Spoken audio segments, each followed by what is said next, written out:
Ladies and gentlemen, boys and girls, it's Diego with the beautiful Karina, my lovely Rampita. And we're waiting for our K1 visa to get adjudicated at the Service Center in California, USA, Surf City. And I live in the Panhandle of Florida, near Pensacola, north of Navarre Beach. And on Navarre Beach, that's the place where we're gonna get married. Once we get this visa approved, we're waiting and waiting, just like you guys. And Captain Bill, he is our wedding officiant. Now Karina is from Caracas, Venezuela. Beautiful Venezuela. We love the people of Venezuela. And she lives in Bogota, Colombia as a legal resident. She is the manager of a couple of ice cream stores, but her education is in tax accounting. But this video is about the embassy and a little history and a little bit about the K1 visa processing, etc. at the United Arab Emirates, U.S. Embassy in the United Arab Emirates, our friends in the UAE, otherwise known as the Emirates. Come on along. These are good people here. The United Arab Emirates, or simply the Emirates, is a country in Western Asia, in the Middle East, and it is located at the eastern end of the peninsula. It's on the eastern end of the Arabian Peninsula and shares borders with Oman and Saudi Arabia. To our friends in Oman and Saudi Arabia, hi! Now, the country also has maritime borders in the Persian Gulf with Qatar, our friends in Qatar, and Iran. Our friends in Iran. Now, Abu Dhabi is the nation's capital, and Dubai is the most populated city. And we've been talking about Dubai in past videos. And the most populated city is Dubai, and it is an international hub. Okay? It is in a strategic location slightly south of the Strait of Hormuz, which is a vital transit point for the world crude oil. We all need oil, right? We need oil for our cars.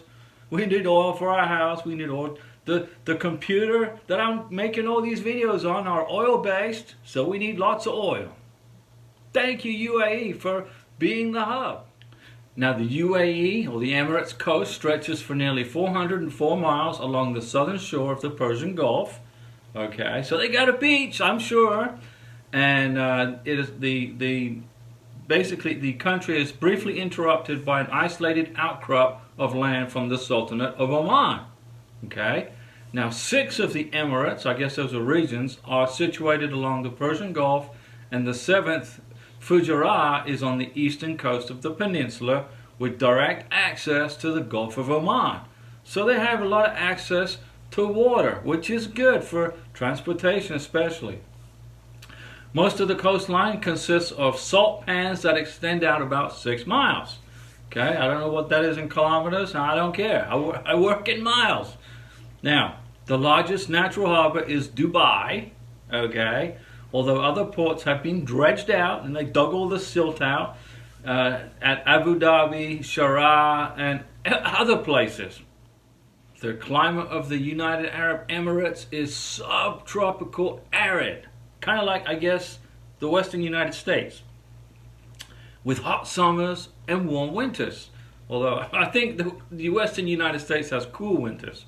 The climate is categorized as a desert climate, okay? Now the hottest months are July and August, where you get an average maximum temperature of about above 113 degrees of Fahrenheit on the coastal plains. Ooh, now that's hot, guys. In the Al-Hajar Mountains, temperatures are a little bit cooler because of the increased elevation. Like Karina, she's at 8,600 feet above sea level in the Andes Mountains in Colombia, so it's cold there most of the year. Okay? The average minimum temperatures in the Emirates in January and February are between 50 and 57 degrees Fahrenheit, so it's a little cooler in the winter months, which is good. Now, during the late summer months, ladies and gentlemen, a humid southeastern wind, known as the Sharqi, or Easterner, makes the coastal region especially unpleasant. It's hot, hot, hot, hot, hot. But with that said, Karina and I, we're going to put it on our list of countries to visit. Now, the United Arab Emirates has developed from a juxtaposition of Bedouin tribes to one of the world's most wealthiest states in only about 50 years. So the Bedouin tribes, they got their capitalistic, they put on their capitalist hats and became wealthy and powerful in just 50 years. That's a very small period of time. It is the 6th wealthiest country in the Middle East after Iran, Saudi Arabia, Israel, Turkey, and Egypt. Our friends in all those countries, we love you guys too.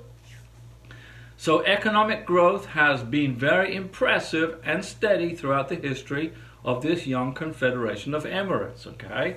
Now in 2018, the oil and gas sector contributed 26% to the overall gross domestic product of the country. But then they introduced VAT, which is a value-added tax, which has provided the government with an additional source of income, approximately 6% of the total revenue, or about 27 billion United Arab Emirates dirhams. So the government created this VAT tax so they weren't solely dependent upon gas and oil reserves, or oil sales. Now I know you guys are excited about getting your K1 visa very soon, and you're probably interested to know that you will be leaving Dubai from Dubai International Airport. Now, Dubai International Airport became the busiest airport in the world in passenger traffic, international passenger traffic, overtaking London's Heathrow Airport. So when you get your K1 visa, ladies and gentlemen, boys and girls, our friends in the UAE, you better get in line early for your flight to the United States, because the airport is busy. So get there 3 or 4 hours early to the airport so you can get checked in. Now, Islam is the largest and official state religion of the United Arab Emirates, but the government allows a policy of tolerance towards other religions and rarely interferes in the religious activities of non-Muslims. So everybody gets along in UAE. Muslims, non-Muslims, everybody's friends. There are more Sunni than Shia Muslims in the United Arab Emirates, and the Arabic is the national language, okay? And they have what's known as a Gulf dialect of Arabic spoken by Emirati people. Now remember, UAE had a lot of British influence prior to 1971.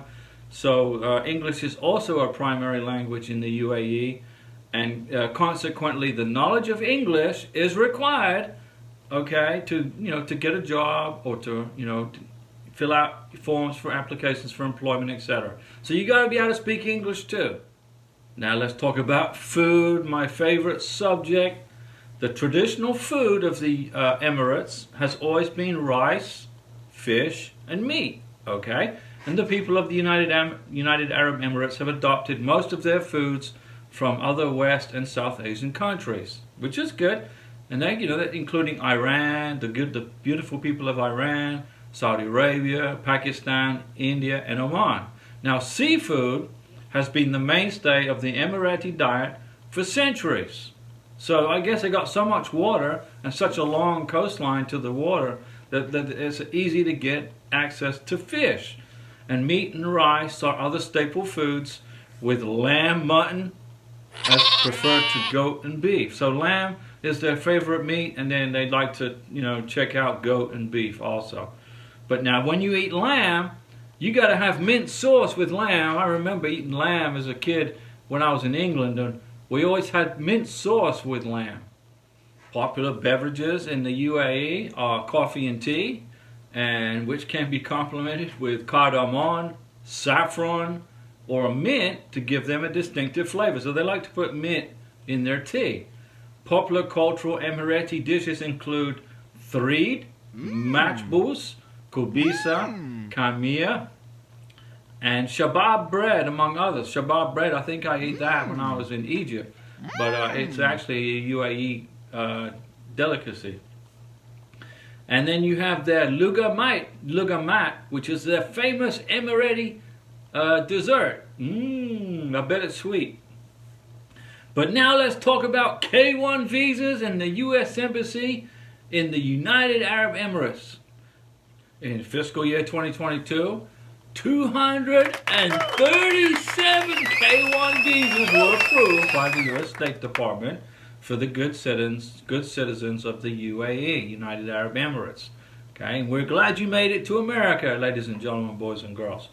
January, February, March, June, and July were the busiest months for visa processing, and so schedule around those months. If you don't want, it's going to be a bit of a wait maybe for those months. Okay, now diplomatic relations with the U.S. government and the UAE were established on March 20th, 1972. 1971 is when the British kind of got out of there, and then we established relations in 1972.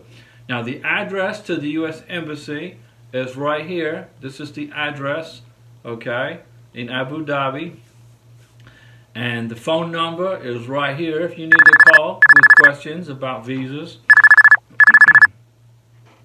Right here, this is an email address that you can use to email the U.S. Embassy in UAE. Now, one thing about this embassy, okay, about the UAE, if you have a beautiful, lovely pet dog, and you want to bring your pet dog to the USA from the Emirates, okay, you got to get in contact with the Center for Disease Control, and you got to get written approval and get a CDC dog import permit, all right? So I'm sure there's going to be some kind of medical exam for your dog. You get a CDC dog import permit, and you got to get CDC approval to do that, okay? So that's just a little food for thought, okay, guys? Now, last year, the U.S. government declared April, last month, this is May 2023, they declared April as the National Arab American Heritage Month in recognition of the contributions of Arab Americans to the United States. So when you guys get to the United States, we will recognize your contributions for your hard work every April, okay? Now, good news, right?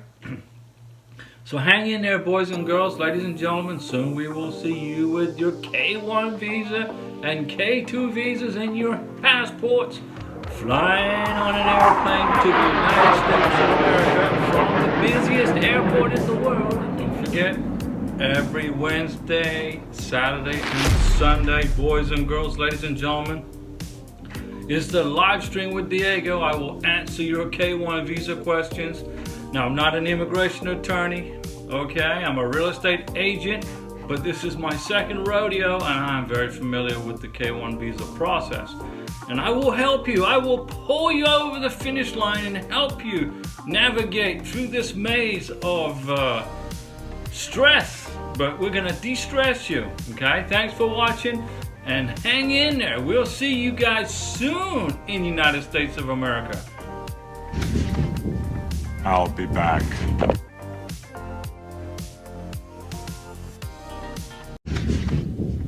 I'll be back.